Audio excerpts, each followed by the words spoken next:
Hi, Ms. Schaefer. Thanks for coming in today. My name is Jackie. Hi, nice I'm Josie. to meet you. Call me Josie. Alrighty. So what are you in here for today? Some conflict management skills? Yes. I need to learn how to argue with my husband effectively. Okay, so what kinds of problems are you having? Do you maybe go too far, say some hurtful things? I do. I don't... Something happens and I just say too much. I say stuff that I shouldn't say and it winds up being... I hurt his feelings and I just need to learn not to. I understand where you're coming from. And do you ever really solve the conflict? Eventually. Eventually? All right. Eventually, one way or the other. Let me go ahead and grab a flyer for you. I think I know what'll work. Okay.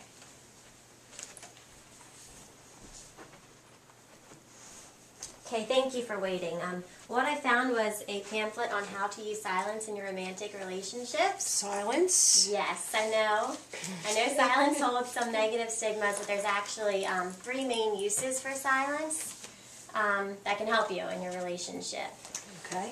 Okay, the first one I want to tell you about is the contemplative role of silence. And Oduro Frimpong in 2010 says that the contemplative role is used to rethink and reflect on the conflict issue. So this is giving yourself time to really think about where you stand and your perception of what's going on, and it kind of helps you formulate what you want to say better than just saying things right off the bat out of anger. That's a big problem that we have. I just jump right in and say something. Right, so silence isn't always bad. It can be very helpful. The second use is the strategic role of silence, and Oduro Frimpong in 2010 says that the active employment of silence or the conscious use of silence can also be very helpful. I know one couple that used silence.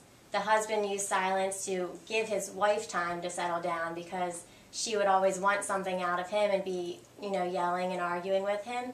And his silence gave her that time to walk away and think about things. That's how we are. He's good with that. He'll just be quiet about it, and then it makes me feel guilty for saying something. So his portion might actually help, and yep, that's exactly the same story. It helps him. It doesn't help me, though.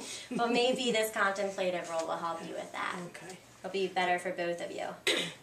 The third and last role of silence that I have is called the complementary role of silence. And that is where silence delays talk. Oduro Frimpong in 2010 says that the complementary role is used to delay talk and to prevent individuals from saying something that might be hurtful to their partner.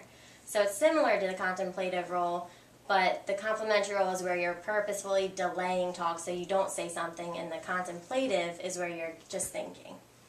Does that make sense? Yeah, it does. I just need to take the time to do that. I just jump in. It's hard to get yourself to do it, but I think a lot of couples would actually benefit from using silence. Okay, Josie, so what do you think about this silence thing so far? Well, I'm Italian.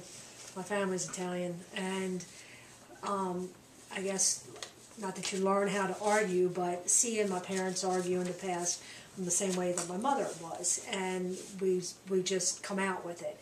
So it's hard to learn to sit back and just think about things, just very, very quick to, say probably the wrong thing. Not always. Verbal communication is very strong, but we're just trying to eliminate that saying something hurtful. So, but you're absolutely right. The way people interpret silence very much does depend on their culture. Chang and Tardy in 2009 says that the way silence is interpreted also depends greatly on one's culture because values affect the way one interprets situations. So some people definitely value that face-to-face verbal communication because they do get things out and they eventually come to their resolution. But others do value silence, so maybe you just have to try to find that line with your husband. Right, that happy medium there. It's just hard for us to do that. It's not hard for him.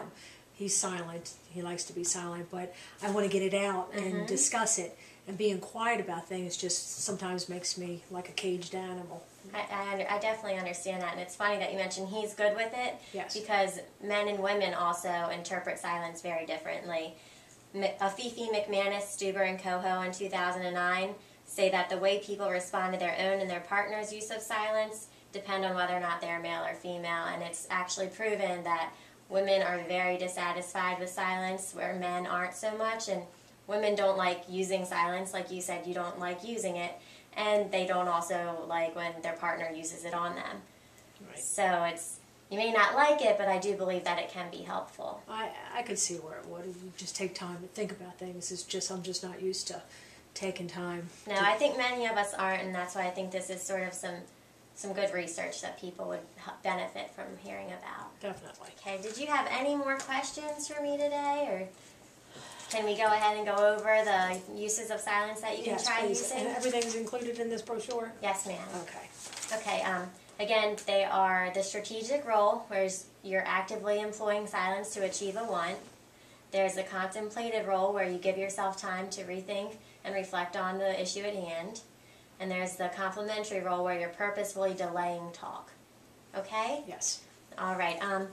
And I know that you said that this is going to be really hard for you because you're very vocal and very verbal, but I can tell you one positive thing about that is that you must be very committed to your husband.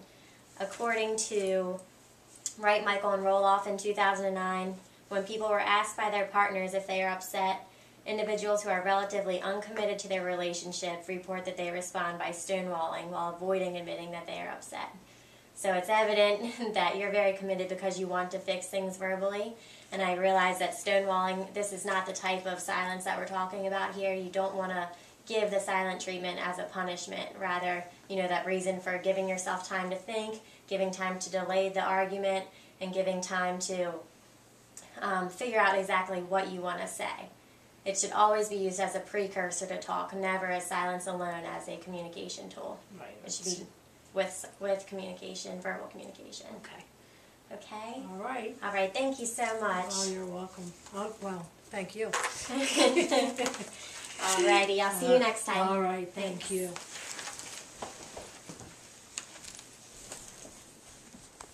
Hi, Miss Schaefer, how are you? Hi, fine, thanks. How have you been? Good, it's good to see you again. Nice to see you too. It's been about a month. About a month, and yes. We've been trying. I've been trying, I should say. Awesome, good to hear. This is my husband Joe. This is Jackie, my therapist. Nice to meet you. Nice to meet you. So, we're all happy then? I think so. What do you think? Oh, yes. Alrighty, and anything else today before we break? No, I just wanted to show, we just wanted to stop in. We went and had Chinese food, and this is what my fortune was, and I thought it was funny, so that's why I wanted to stop in real quick. It says you have a quiet and unobtrusive nature. Isn't that funny? Isn't that funny? That is awesome. So I thought I'd bring that this. in. We might have to frame that. I think we might.